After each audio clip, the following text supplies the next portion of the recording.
What's going on? It's Astronaut H, and you're now tuned in to the What More Do You Want Network. Um, this video I definitely wanted to do before tomorrow's, free agency kicks off and, players start deciding exactly where they're going and who they're signing to. This video is basically my thoughts on who I think is going where, why, and who should pick up a particular player. This is not set in stone. This is not facts. This is just my opinion. Let's get right into it. Of course, everyone knows that 6 p.m. tomorrow, the NBA officially starts its free agency period, which means unrestricted players can potentially, meet with other teams, and, teams can put in qualifying offers for other players. Also, you have restricted free agents who can also be courted by other teams, but the teams that they're on currently can either match or allow that player to sign with another team. Now, I just want to get kicked right off in the right place with the most, I believe, the most talked about free agent right now, currently going into the period tomorrow is, of course, the Bulls shooting guard Zach LaVine. Of course, before free agency kicked off and the season came to a close for the Bulls, which they got eliminated by the Milwaukee Bucks, you seen a lot of holes in the Bulls, right? Like, they couldn't stop Giannis. They couldn't stop Bobby Portis.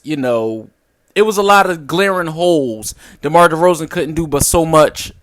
It was a lot of glaring holes as far as the Bulls are concerned with their roster currently put together. Now, was Zach LaVine at his most all-star capability in that series? No. But the Bulls would be out of their mind to not sign Zach LaVine back. At Clutch Sports and Zach LaVine, they want the max. Obviously, 5 years, 200 and some odd $1 million. And if I was the Bulls front office, you have to pay Zach LaVine. You have to pay him. But the thing is, at what cost are you willing to pay him? Because you pay Zach, you have Zach DeRozan, you still have Lonzo, Alex Caruso. You still have Vucevic at a low cost. You're still going to have to figure out how to plug some of those holes. Patrick Williams is okay, but offensively, he still has a ways to go.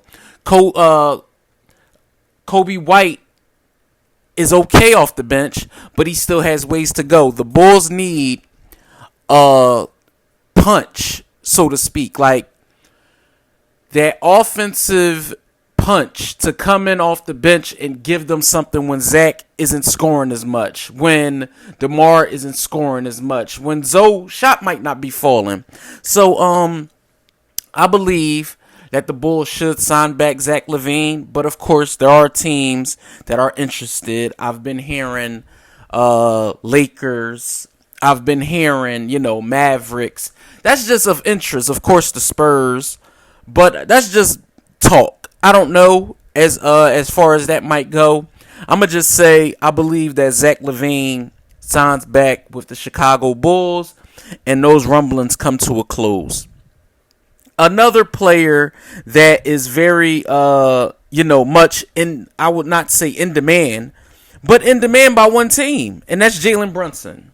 The Knicks are pulling really hard to get him, clearing up cap space, trading away guys, making all this space for a player that, you look at him on the eye test. Jalen Brunson has heart. He can score. Now you team him up with a Luka, and his confidence showed off in the playoffs, right? Now, you want him to go to the East with, team him up with potentially, because we don't know what's going on with the Knicks currently, but Julius Randle, Derrick Rose, if he's healthy, because they traded away Kemba, R.J. Barrett, Evan Fournier, Mitchell Robinson, until they either strike a deal or, he signs somewhere else. They gave away Nerlens Noel. They gave away Alec Burke. So right now, currently, the Knicks roster has a way to go. Like, they have, if you want to say R.J. Barrett and Julius Randle was an all-star. I don't know what happened last year, right? So obviously, the Knicks are banking on Brunson being, I guess, the savior to the Garden. I don't know. It's kind of, it's going to be. I'm curious though, because the deal that Jalen Brunson is in line with, as far as the Knicks go, is somewhere around $100 million. So that would be around like 4 years, $25 million per. So is he worth that? Only time will tell. But we know what happens when, guys go to teams after having, some success with stars, and they go to these teams on these big contracts and it don't pan out. So we'll see. I wish Jalen Brunson nothing but the best. And if he continues to move on from Dallas to New York, you want to see players like that. He played at Villanova. You want to see players like that go and be successful no matter where they go at, So nothing but the best. I don't know any other teams that is interested in Brunson at the moment, but you never know. It could be some surprises. Another name that, of course, is in the rumblings is Deandre Ayton. Okay, he played all last season after not coming to terms with a deal with the Suns.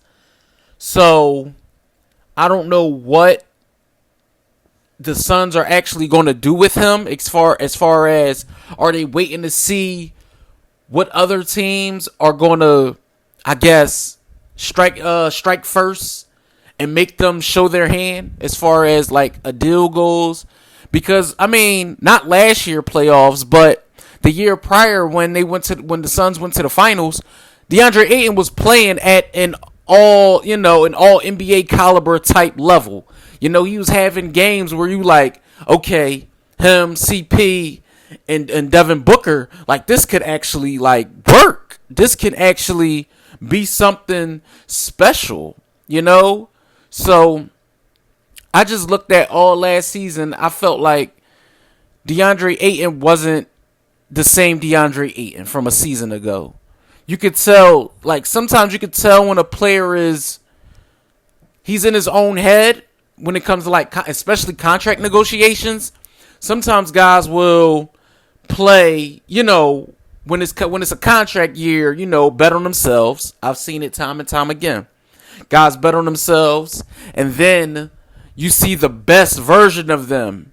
And then they get the money, and then it's like, okay, I can cruise now. Instead of me being 25-10, all right, I could be 20-8. It's not, it's not the, it's not the same caliber of me giving you everything for 48 minutes, but you can't say I fell off.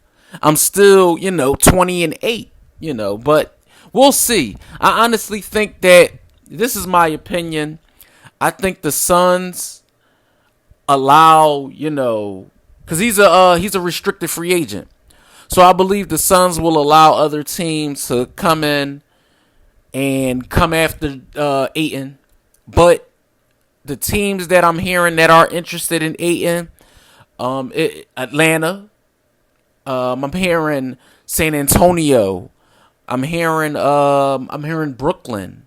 I'm hearing a few teams that are out there that are very interested in the services of a DeAndre Ayton. And I'm very curious as to see where he goes, because if the Suns allow him to walk, they're going to have to replace him with some guys. And there's other guys out there, that'll be on the market. You have your Bobos. McGee will be out there. Claxton from the Knicks. The Nets will be out there. It's a few other bigs that's going to be on the market. So if the Suns do decide, to move on, we'll see what they do, because as presently put together, the Suns, they had the best record in the league last year.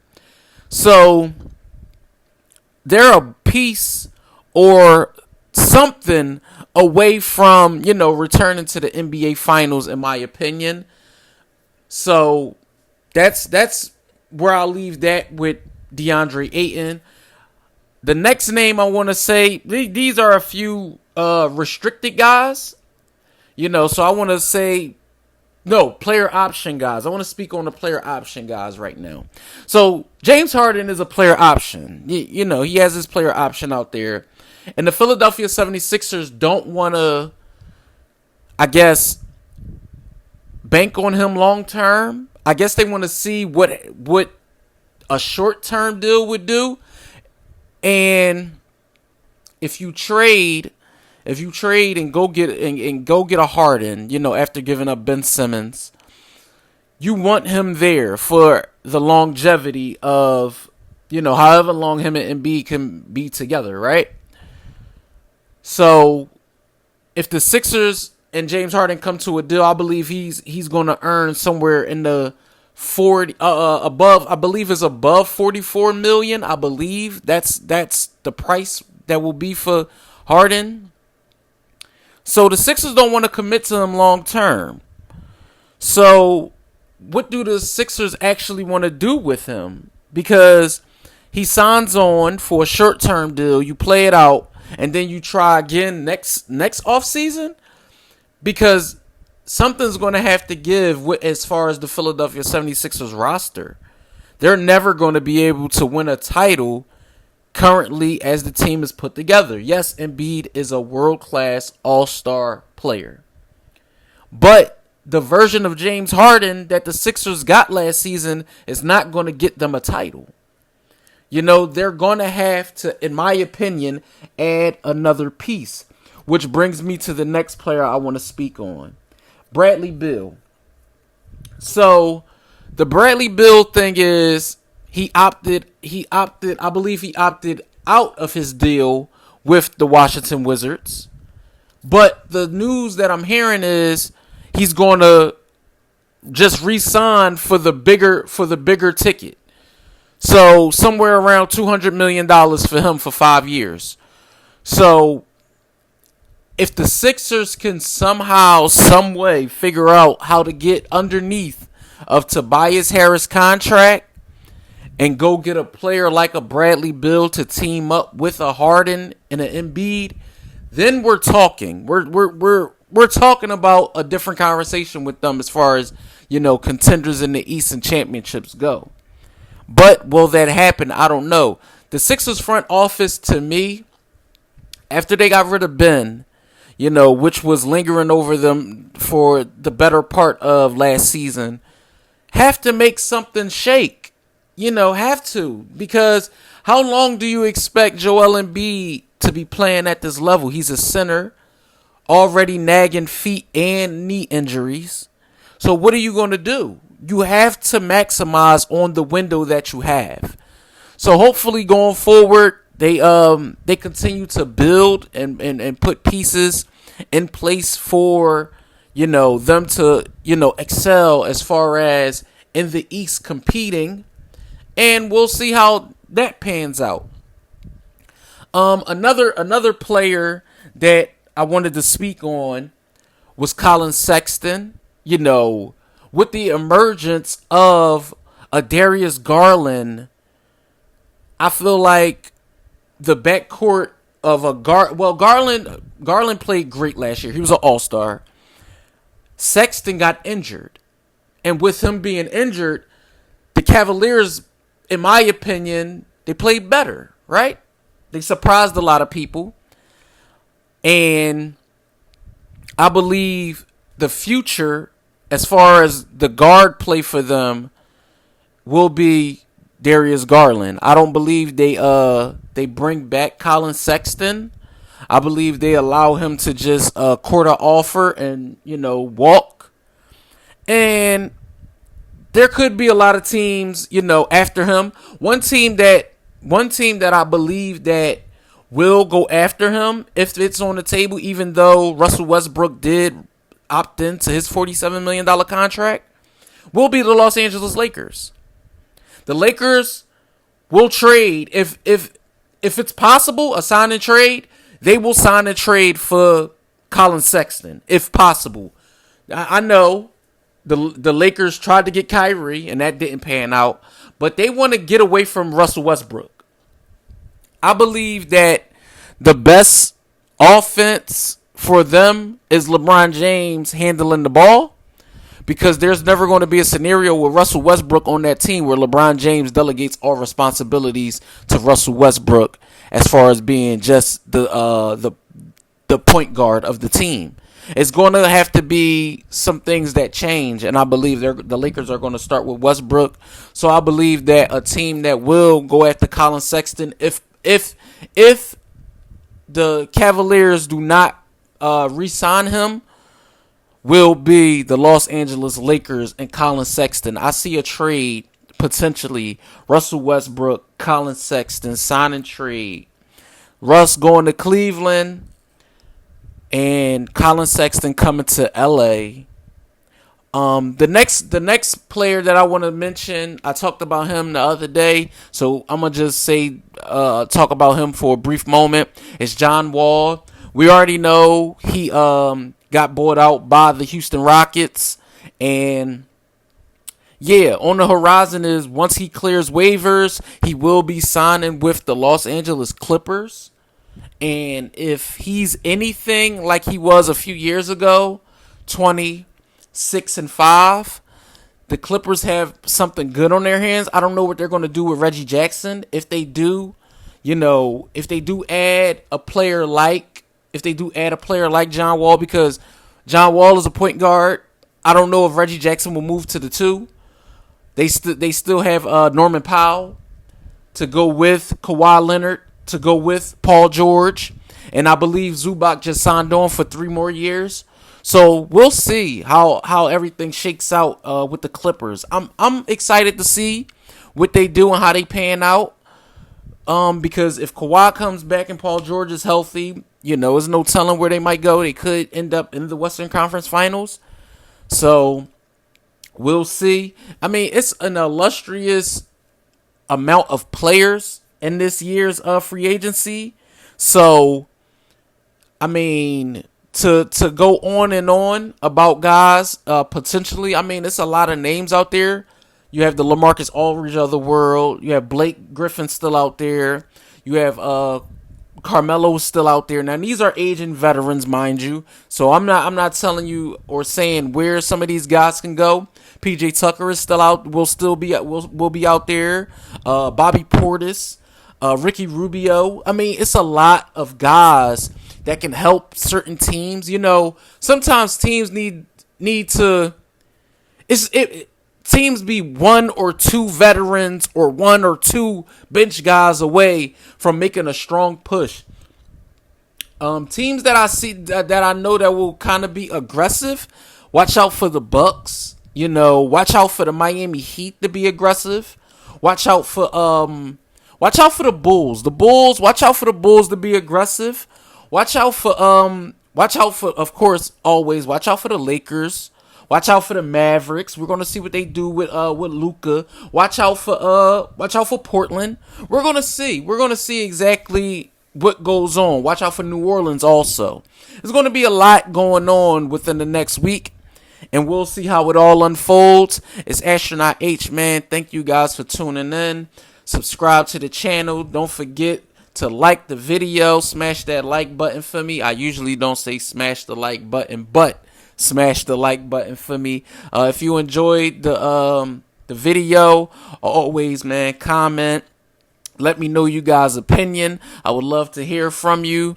It's Astronaut H. It's the What More Do You Want Network. I'll catch you guys on the next video.